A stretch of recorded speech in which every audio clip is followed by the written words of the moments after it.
My job is to be your eyes, ears, nose, the five senses. I'm supposed to bring those to you. But if you put the camera down and you kind of look at what it is, it can overwhelm you sometimes. The dead bodies, the car crashes, the burning houses. Some things you see in the business, they're for these eyes only. Every day, consumers tune into the news to see what is happening in our world today. The news will air stories that they think have to be told. But what about the stories that aren't? What society doesn't realize is the news actually filters these stories into what we see on the air. They cut the details that wouldn't be safe for an audience. So what exactly does the news cut out? Sometimes you cut out foul language. Sometimes you do a blur because maybe someone's inappropriately dressed or makes an inappropriate gesture. And there's times when, video and pictures come back to the station and you're like, make sure you don't use from 3 minutes to 5 minutes because there's a body laying on the ground. So there are things that we take out to make sure that audiences at home are able to digest it so that it doesn't offend anyone.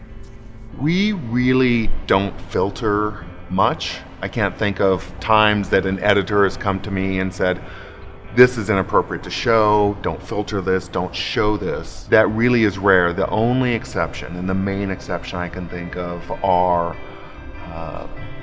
graphic, bloody things. We have at the Indy Star for lack of a better word, a dead body rule. One of the hazards of the job is you'll see a dead body. We don't show blood. We don't show bodies, even though, they're there. You're covering a murder. There's a dead guy. If there's a dead guy, there has to be a body. What we try to do is to be sensitive to the viewers sitting at home and don't want to show them an image that is too jarring, yet still give them an accurate portrayal of what is going on. What many people don't see is that there are many dangers that go into making a news package. Oftentimes, the public will simply want to see the story and not realize that the photographers and anchors are sometimes even risking their lives just to bring you the story. Really, the dangers that I think of are just the daily wear and tear of carrying gear around. Got a couple cameras here, and these cameras maybe 10 pounds, 12 pounds, that sort of thing. There's sometimes some bigger exotic lenses that we use for sporting events. You're bending down, you're standing up, and that sort of thing. So it's really just daily wear and tear of moving a lot of gear around quickly. When you're in news, when everybody else runs away, we run too. Whether it's a big fire, whether it's a major tornado or weather event, whether it's a huge crash. When people are trying to flee, that's usually where we're trying to go. And I'm standing next to a paramedic that I had met because he worked the same shift, and just kind of chit-chatting in between shots. All of a sudden I feel something, it hits me in the back. So he looks at me and he's like, you don't have to be so jumpy. And I was like, well, something hit my back. And he's like, well, lift up your shirt, let me see. So I lift up my shirt, he looks at my back, and then he goes, you've just been shot. And I'm like, what? No. Long story short, I have a bullet in my back. Being in the news can oftentimes be a very tricky business. You have to be able to report a story, but also tell it in a way that would not upset large portions of society.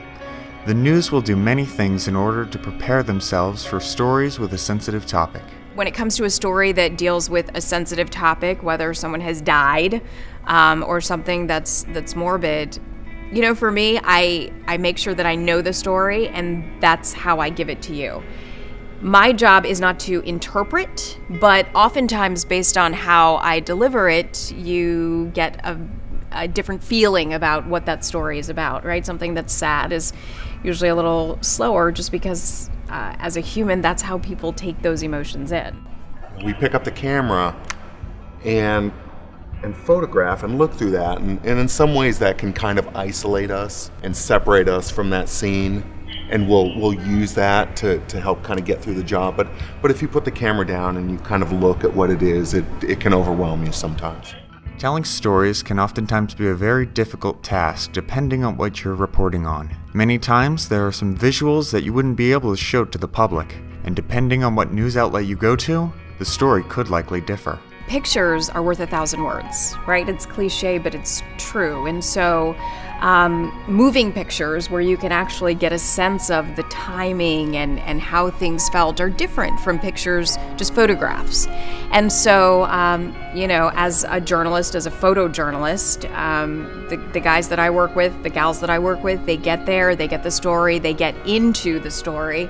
And I feel like what it does is it allows the viewer to be involved in a different way. It's about television. So without those moving pictures, I got nothing. Television, I go on TV every day at 4 o'clock. I got to go.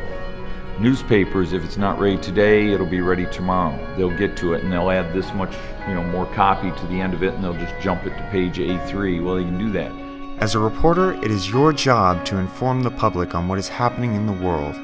You have to pull out your emotions and opinions and give the public the facts that they want.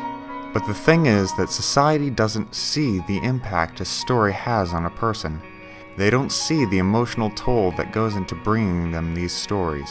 So as a journalist, you have to be as objective as you can, and at the same time convey that emotion, right? I think for me, and I've only broken down a couple of times on air, but it's because I'm thinking so much about it when I'm giving a story. And so I think what you do is you tell that story, you're compassionate, and that's another thing I do. I put myself in the place of the people that are there. You're compassionate in your telling, and then you go home and you do whatever you can to fill yourself with positive images. I mean, all I do is go to comedies. You just file it back. How you recover from seeing traumatic things and having tough experiences happen, you just file them back. You recover, and you have to have a very strong core of what you believe in, which obviously I do. You believe in ethics, you believe in the morality of it, you believe in doing the right thing, and at my core is you stand up against the bully. You know, you just have to know what you believe in and what you will stand up for. There's some stuff that just stinks, and there's some stuff that is just, it's hard to handle. And you're right, I mean, our job is to be out there and to be your five senses, but there's no such thing as smell-o-vision. And there are some places and people and environments where it's hard to express that in words. So I think that it's kind of like you give it to somebody straight but with the chaser. We don't show it to you because you just don't need to see it. Trust us. It's there. The world sucks. If you don't believe us it sucks, go to that neighborhood. Stay there for a little bit and see how much their world sucks. If you don't like that it sucks, do something to change it. You know, we're showing you all the proof that this sucks. You know, do we need to show you all the boring statistics you're going to glaze over for a lot of things? No. I think the part the public doesn't see is how much all of the journalists, I'm a visual journalist myself, the reporters, the editors, the sports folks, how much we care about the community around us, how much we sincerely root for people, root for our common man, root for things to improve. I think that's the part that gets lost on a lot of people. Is there are certain people who think, oh, they're ghouls. They just wanna go photograph dead bodies and show that and shock people, and it's absolutely ridiculous. Yeah, a lot of people do say, you know, the news, it's negative, it's, you know, it's always shootings and murders, but the truth is, you know, if we didn't bring that to you and there was something down the street that happened to you and you didn't see it on the news, you would turn to somewhere else to try to find it. So it's really, it's a responsibility. We try to be good gatekeepers, but we've got to give you the information because it's your right to have it. And that's our job. We're public servants of the information that you need. I didn't really know what exactly to expect when it comes to like everything that you're gonna see. There's no way to like filter that when you're physically there on the scene. You know, the things that I've seen on the scene, you know, I didn't really know, you know, I wasn't really prepared for that, but it's like the things that I see on scene, all the dead bodies, the car crashes, the burning houses, you know, some things you see in the business, they're for these eyes only. The thing to take away is that the news will filter details that our society doesn't need to see. The media, whether it's on your TV or on your kitchen table, will bring you stories that you need to see. Journalists will bring you information that isn't biased and brings you up to speed on what's happening in our society. They cut things out because oftentimes they are safer if seen by these eyes only.